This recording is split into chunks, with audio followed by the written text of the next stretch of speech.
c'est-à-dire réew ala kuli alin doo fekk mukk les sociétés françaises l'état français ak quel que soit celui qui sera président société bu fi nekk même boo àndul ak moom te ngay liggéey ak état boo ñëwee da lay gën a suqali mais du la yàqal ñun loolu moo ñu rey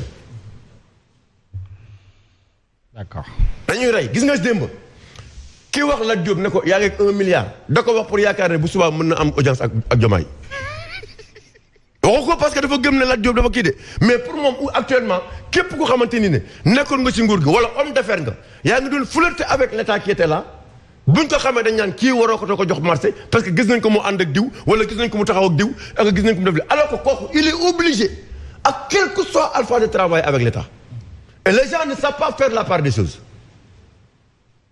mais Omar en général on n'est pas des bons. non moom laa lay wax dama ne. non déglu lu baax li dama ne la yow mii tu es un français. arrête de sortir dafa nang dama lay wax mais je suis français mais je te dis mais écoute-moi mais tu es un français mon cher. il n'y a pas besoin de dire que je suis français. waaw mais d'accord mais je te dis rek mais tu es un français aussi. mais il est où le problème. mais d'accord mais ce que je veux dire par là ce que je veux te dire mooy jamais. et tu votes Mélenchon. mooy jamais. oui et ben. mais xam nga tu votes Mélenchon. tu es français et tu votes Mélenchon. xam nga tu votes Mélenchon ça dama la bëgg a wax dama la bëgg a wax foofu ne la xam nga tu votes Mélenchon mais jamais Macron osera yow te combattre. loolu laa lay wax la différence. merci Omar. loolu laa lay wax la différence. gis nga Eiffage bi ngay wax. mais Omar désolé li nga wax nii yëpp. c'est un passé waaw loolu moom laa fa. c'est un autre Sénégal. waaw kay waaw léegi nag foofu laa bëgg c'est-à-dire foofu laa leen bëgg a jëm yéen. c'est-à-dire que yéen tey li ma la bëgg mooy. li ma leen bëgg a wax yéen tey xam nga li ma bëgg a wax si yéen mooy lan. mooy il faut agir citoyen. très bien loolu dégg nañu. il faut agir en tant que des gens qui sont à la tête de l'État. et qui doivent être là pour tout le monde. C'est ce que nous faisons depuis 3 mois. mais non laa lay wax. c'est damay dolli. non Moussa. d'accord allez. ci conseil yi ngay wax ni ci conséquences yi. actuellement da ngay gis ni réew mi méritocratie dañ ko jël teg ko fële. gis nga clientélisme mooy dox léegi. c'est-à-dire tey gis nga même bu ñu la falee ci benn poste de direction. au lieu nga xool les Sénégalais les plus compétents. dem wërale APR. waaw nga xam mën nañ produire résultats yi Sénégalais yi bëgg. nga teg leen fa pour l'intérêt exclusif des Sénégalais. mais da ngay gis ni bu ñu fa tegee koo xam ni bëggul Ousmane Sonko.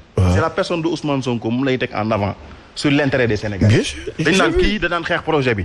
waruñu ko fal fii. c'est dangereux. c'est ça qu'il faut arrêter. port autonome de Dakar. lan lañ def soi-disant dañuy def audit pour mën a massacrer employés yi fa nekkoon génn leen yokk taux de chômage bi. nga dem ci yeneen poste de direction yi LONASE ak feneen képp ku ñu jox ay poste wala ñu jox la ay responsabilité li ngay njëkk a def moom mooy dégager ñu fa nekkoon désapériser bu ko defee daal di pastefiser loolu moo war a dañ ci réew mi te tant que ñi ngi jëm ci schéma boobu dañuy dem ci gouffre rek. très bien te loolu jàpp naa ni jëmale. juste je vais rebondir sur ça. li ñu war a def moom mooy xam nga lan mooy lan. xool li nga xam moom mooy la méritocratie. ay complaisance les complaisances de mauvais aloi dañ ko war a combattre tey. sama rangoñ parfois dafay tuuru su may gis ay journalistes parfois di soutenir genre thèse yooyu kii daawul soutenir projet bi un journaliste prérogative am wala un journaliste est-ce que mission fondamentale am mooy soutenir un projet un journaliste yow da nga war a yem ci mission d'information informer nit ñi juste et vrai ba pare observer sa neutralité ki nga xam ne dafay jël benn coloration politique wala beneen coloration politique yow sa yoon nekku ci mais da ngay gis journaliste bu ciy wax bay bëgg a jooy naan la kii bokkul woon ci projet bi daaw soutenir projet bi Ousmane Sonko la contre est-ce que contre Ousmane Sonko ak bëgg Ousmane Sonko mooy tax Sénégal avancé. Sénégal Ousmane Sonko day faatu bàyyi fi Ousmane Sonko. très bien Yankoba loo bëggoon rebondir ci loolu. fi nga jeexalee laay commencer. sa présence ci plateau bi lan moo ko justifié. lan moo ko justifié. parce que dañ ma war a invité. invité ma et tous les vendredis. pour à un moment il faut vendredi passe dañ ma invité. quasiment vendredi passe dañ ma invité. gisuma ko. waaw jeex na ba ca topp dañ ma invité. à chaque fois ki man ba ci topp dañ ma invité mujjee ñëw Sen TV. non ba biñ ma mujjee ñëw Sen TV. xam nga booy wax gis nga yow yéen seen patron Ousmane Sonko mi ngi leen di yàq ci ñàkk wax dëgg. d'accord je peux rebondir. mi ngi leen di wax yàq ci ñàkk wax dëgg. gis nga boo bëggee gérer réew boo ko bëggee gérer. da nga koy quand on gérer parlait de l'insulte mais grawul bon bref je rebondis sur une chose. da nga ne politique il a le droit d'être présent quand même. oui j'en viens. Ouais mais on comprend le contexte. on comprend le contexte.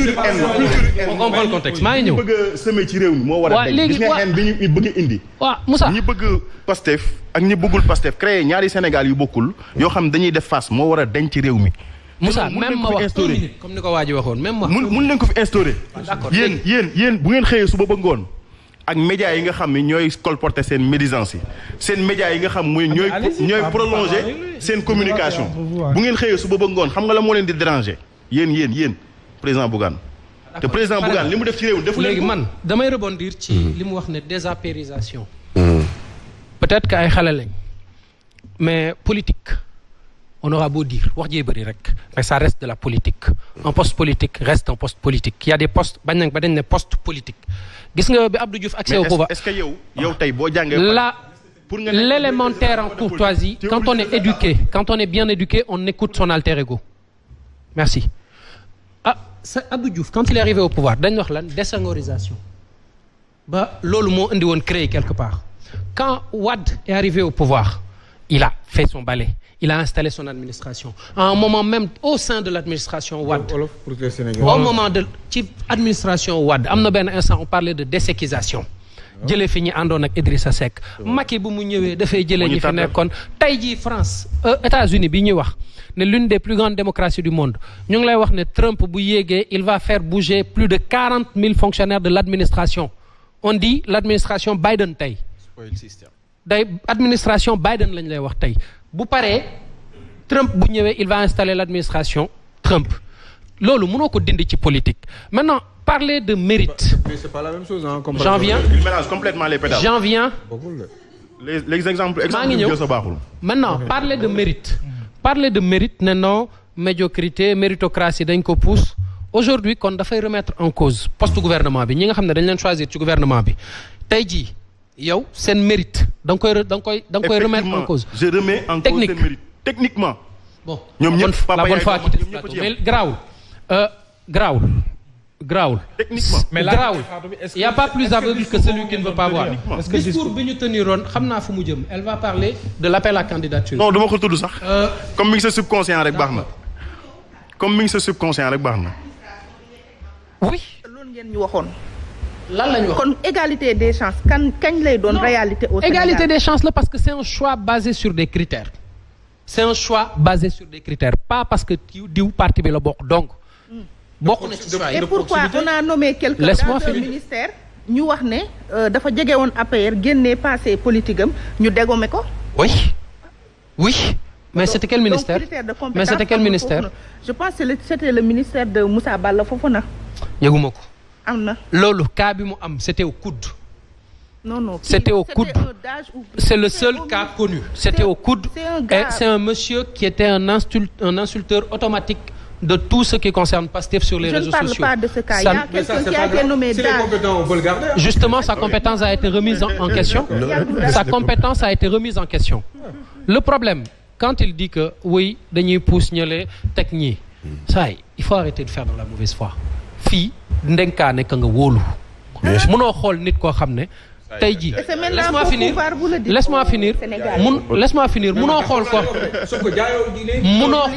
xam ne bu ay pexeem sotti woon doo fi toog nga ñëw dénk ko ne ko liggéeyal ma liggéeyal est-ce que loolu la ñuy xaar maintenant est-ce que résultat boobu lay xaar léegi le choix des personnes qui sont là on peut toujours en discuter na ma wax tey jii sur tous les profils tey jii qui sont dans le gouvernement ou qui occupent des postes de direction tey jii ban nga ci remettre en question pour des questions de compétences profil yëpp su ma koy lim doo fi yëpp yëpp ah ça nag même ce président